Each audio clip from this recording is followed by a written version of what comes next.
ఓం నమో నారాయణాయ. ఓం నమశివాయ. శ్రీమాత్రే నమ.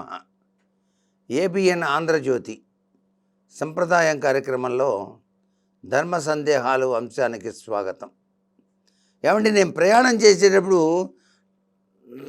ప్రయాణం చేస్తున్నప్పుడల్లా కాకి గియ్యన మీద వెళ్తుందండి. ఆ గరుడ పక్షం పైన గియ్యన వెళ్తుంది. ఇది మంచిదంటారా అని అడుగుతున్నారు.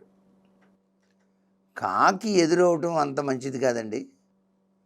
గరుడ పక్షి మాత్రం మీకు కనిపిస్తే అది విష్ణుతత్వం, చాలా విశేషకరమైన ప్రభావంతో మీరు జీవితం గడుపుతారు. కాకి కాలపురుషుడండి. కాలపురుషుడు కాకి అన్నారు. ఈ కాకి ఒక్కొక్కరిని నెత్తిన కొడుతూ ఉంటుంది. వచ్చావా చిక్క అంటుంది, పోతుంది. వామ్మో కాకి తన్నిందండి అంటుంటారు. కాకి తన్నితే ఏమవుతుందంటే తప్పనిసరిగా కర్మ విపాక తత్వరీత్యా మీరు అనేక కష్టాలు పొందబోతున్నారని అర్థం. ఆ కష్టాల నుంచి బయటపడడానికి ఏం చేయాలి? కాకి ఇచ్చే కష్టాల నుంచి తొలగించుకోవడానికి రామనామం చేస్తూ తలంటి పోసుకోవాలి. ఇంట్లోనే తలనిండా స్నానం చేయాలి, రామనామం చేయాలి. ఓం రామ్ రామ్ రామ్ రామ్ రామ్ రామ్ రామ్ రామ్ కష్టం స్వాహ అనే మంత్రం చదవాలి. కాకి కనుక తన్నితే ఏం లేదు సార్, గుడ్లు పెట్టింది, నేనేదో మేడపైకి వెళ్తున్నాను ఇట్లా మెట్లెక్కి, అది తన గుడ్లను ఏమన్నా చేస్తారేమని నన్ను తన్నినట్టుంది అనుకొని సాటిస్ఫాక్షన్ అవుతుంటారు. అదేం కాదు, మన కర్మ బాగాలేకపోతే కాకి తంతుంది. గయుడు అంతటి వాడున్నాడు. గయుడు బ్రహ్మాండంగా వాడికి పదవి వచ్చింది. ఆనందిస్తూ ఆ పుష్పక విమానం మీద పోతూ నోట్లో తమ్మె ఉంది. ఏది బాగా స్వీట్ కిల్లి వేసుకున్నాడు, అని ఉమ్మేశాడు. ఆ టైంలోనే వీడి కర్మచాలక కృష్ణ భగవానుడు సూర్యుడికి అర్ఘ్యమిస్తున్నాడు. చేతిలో పడ్డది. ఆయన ప్రతిజ్ఞ చేశాడు, ఎవడైనా సరే వాడి ఎక్కక తల తెగుగాక అని నరికేస్తానన్నాడు. గయోపాఖ్యానం అందరికీ తెలిసిందే ఈ కథ. మరి అంత విచిత్రం.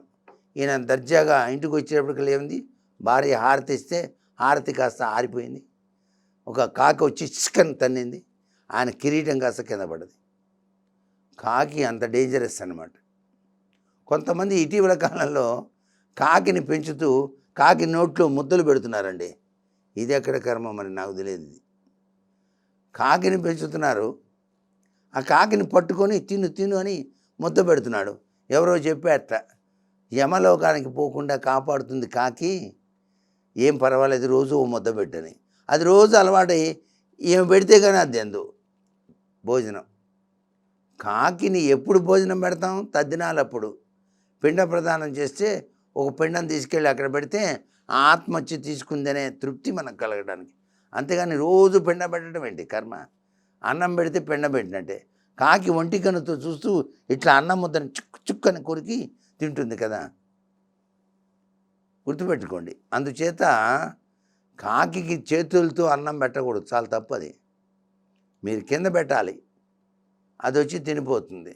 రోజు అన్నం తినేటప్పుడు ఒక ముద్ద తీసి కాకికేస్తే శని దోషం పోతుందని సూత్రం.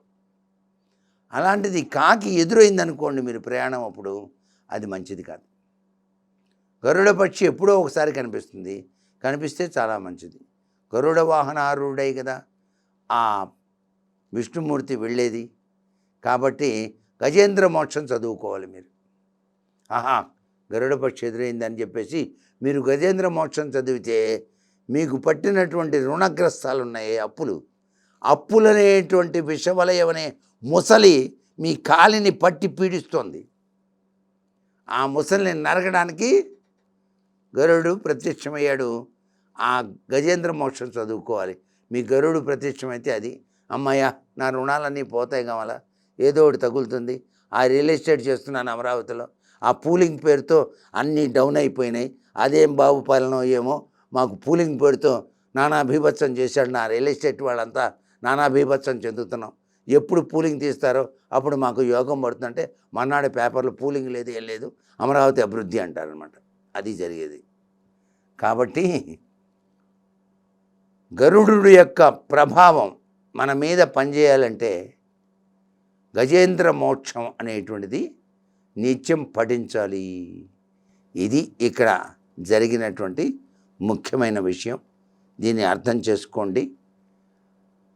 అందుచేత అందరూ బాగుండాలి, అందరిలో మా ఆంధ్రజ్యోతి ఉండాలి అనే తపంతో ఈ విషయాలన్నీ మీకు తెలియజేస్తున్నాం. సర్వే జనా సుఖినో భవంతు.